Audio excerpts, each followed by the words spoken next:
Hello বন্ধুরা, আমি তনিমা। আমার মিনি ব্লগে তোমাদের স্বাগত। কালকে আসতে পারিনি তোমাদের সামনে, তাই আজকে আবার একটা নতুন ব্লগ নিয়ে চলে আসলাম। সকাল সকাল বেরিয়ে চলে আসলাম রেশন দোকানে রেশন তুলতে। আসলে শরীরটা একটু খারাপ ছিল বলে কালকে আসিনি, তাই আজকে আবার তোমাদের সাথে গল্প না করলে তো আমার ভালো লাগে না, তাই চলে আসলাম। তাই যাওয়ার সময় রেশন তুলে বাড়ির দিকে এখানে পরিবেশটা এত ভালো লাগছিল, ভাবলাম তোমার সাথে একটু শেয়ার করি, তোমাদেরও ভালো লাগবে। তো দুজন ওখানে মাঠে কাজ করছিলেন, আমি দেখলাম। তো এত সুন্দর সবুজ চারিপাশটা দেখে না মানে এত ভালো লাগলো।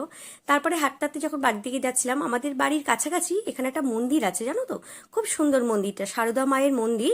দেখো কত সুন্দর আর কত বড় মন্দিরটা। ভাবলাম তোমাদেরকে একটু দেখাই, তোমাদের ভালো লাগবে। আর এখানে একজন জেঠি কাজ করেন, মানে উনি ঠাকুরের দেখাশোনা সমস্ত কিছু দেখাশোনা করেন। তো উনি এই মন্দিরের মাহাত্ম্যটা আমাকে বলছিলেন যে খুব জাগ্রত, এখানে মনস্কামনা করলে খুব পূরণ হয়, ভীষণ জাগ্রত মন্দির। তা মাকে দেখে তো মনটা খুব শান্তি হয়ে গেল, ভীষণ ভালো লাগছিল। আর মন্দিরের চারিপাশটা দেখো এরকম একটা সুন্দর ঝিল ছিল, তাই একটু ক্লিপ নিয়ে নিলাম তোমাদের জন্য দেখাবো বলে। তারপরে এই মন্দিরের বাইরেটা দেখো এরকম সুন্দর। আর মন্দিরের বাইরেটাই এসে দেখলাম গোলাপ ফুলের গাছ। তা গোলাপ ফুলের ফটোটাও আমি একটু তুলে নিলাম, ভিডিও করে নিলাম। তারপরে চলে আসলাম আমার একটা বান্ধবীর বাড়ি। ওই পাশ দিয়ে আসার সময় বান্ধবীর বাড়িটা পড়ে, তো ওর সাথে একটু দেখা করে।